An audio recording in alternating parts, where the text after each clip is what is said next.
Alright, we have not one but two Pinbot machines. One is obviously a lot further along than the other one and mostly functional.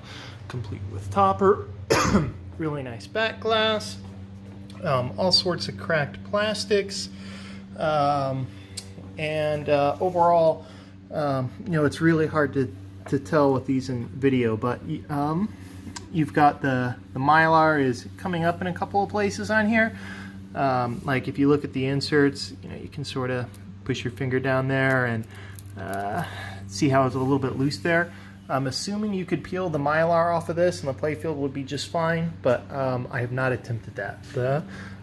There's a little bit of wear down in there where there's no Mylar, just like there are on most machines, and it's very difficult to see, but down here in the pop bumpers, around the one on top, I think there's quite a bit of wear. So this machine is something I'm still trying to fix. You may be able to, let's see, turn the guy on. Okay, everything boots up. I've got no lock here. Put a credit in. See, the topper works. I haven't actually gone up there and tried to fix light bulbs on the left. I'm sure it just needs a new bulb.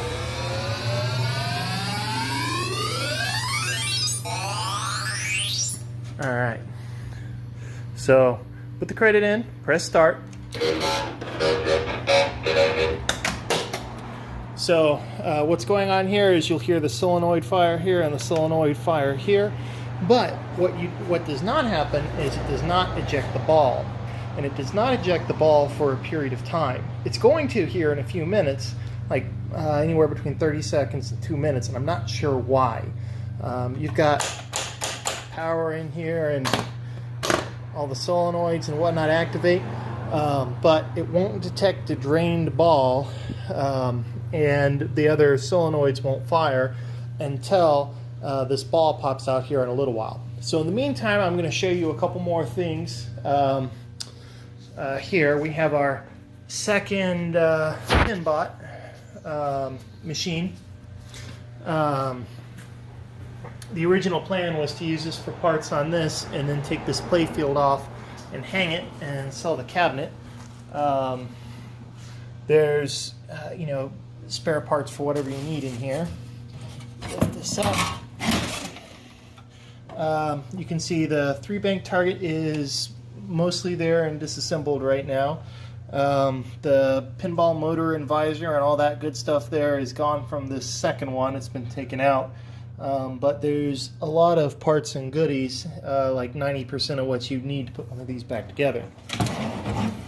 Now over here in the head unit, whatever you call these things, we've got the displays. And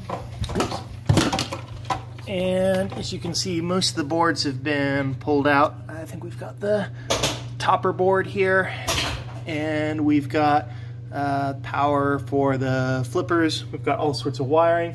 There's tons of wires on the bottom of that. And we have the original board for the other machine. The other machine has a Rotten Dog board in it, which I'll show you in a minute. Supposedly the battery leaked on this, so somebody more skilled than me still may be able to repair this original board. There's spots where the battery acid leaked down on a couple of these items here. I don't know how repairable this is. I'm not an expert on this.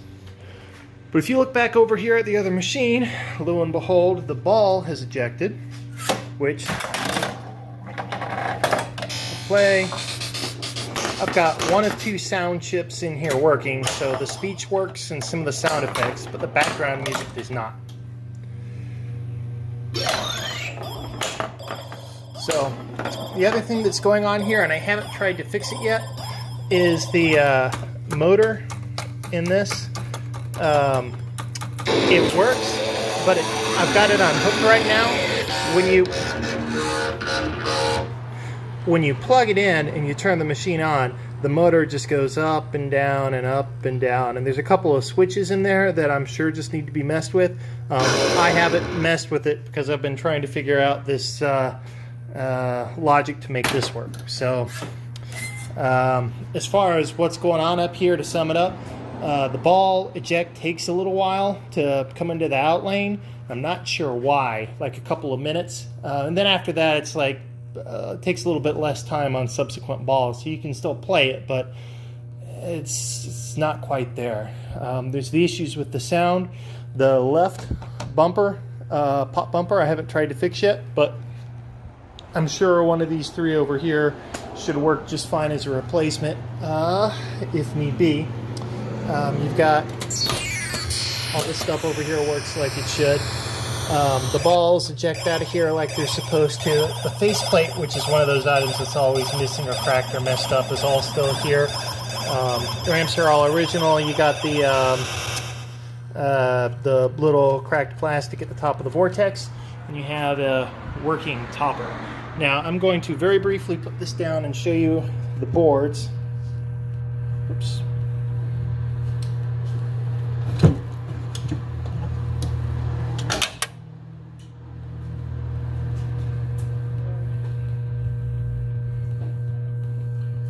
So within here you have the Rotten Dog board. I've tried switching out U26 and U27 with the original ROMs that came with the machine, and it still has the same thing with the ball coming out here. As you can see, it popped out again. Come on. And let's see, at the bottom, then it'll score the ball here in a minute. In any case, looking in here, you got your display driver board, you got your sound board. I don't know, but I believe this, the background music chip here needs to be switched out. I don't know that. That's a guess. It could be something else on the board here. I don't know. The knocker is disconnected on this. There's another one in the other machine, but I haven't had time to troubleshoot it properly. You got your flipper board, you got your power supply board, and you got your topper board in here. I still don't know exactly what the logic issue is that's causing my problems on here. It might be this Rotten Dog board. When the gentleman that I bought this from met in a parking lot and didn't have a chance to inspect it, but he had told me that he had switched out the original board for this Rotten Dog one, and still troubleshooting, trying to figure out exactly what the issue is on this. But I mean, it's here.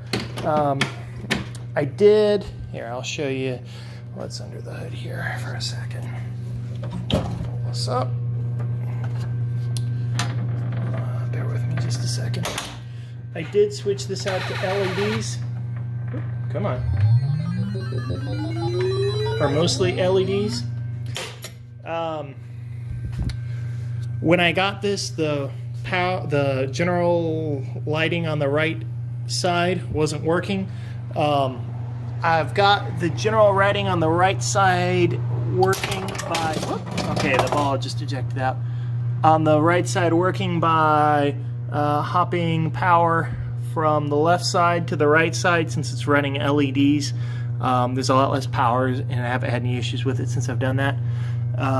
You've got your what do you call it? The visor motor, which I'll hook up for you here in just a second.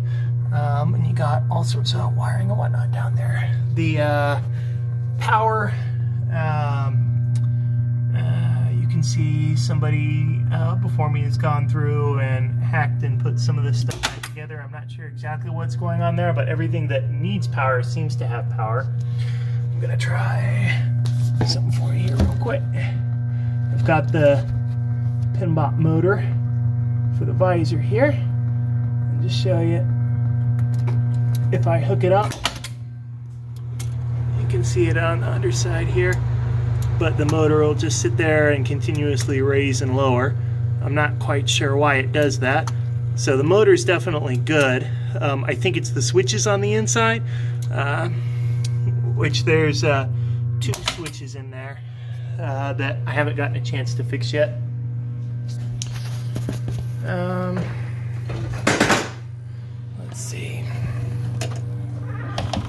that's the other thing.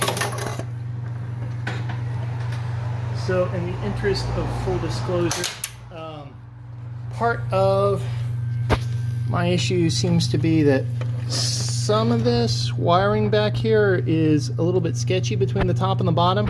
All my problems might just be a missed connection in here that's done incorrectly.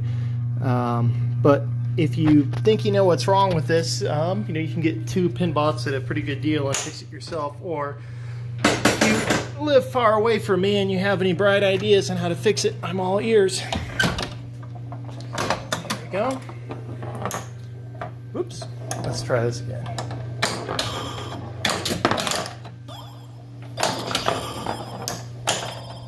But I mean, as far as the gameplay, it's mostly here. I'll go over here one more time to this other machine to show you condition on parts and everything. You can see on the second machine over here, whoever did the coloring did an okay job, but it looks like they did it with a Sharpie. And this isn't exactly a great restoration candidate as far as the playfield goes, but there's all sorts of unique parts on here that I'm sure that somebody needs. Let's launch this third ball.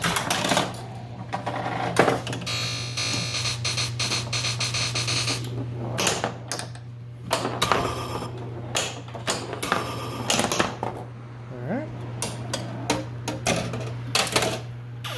There we go.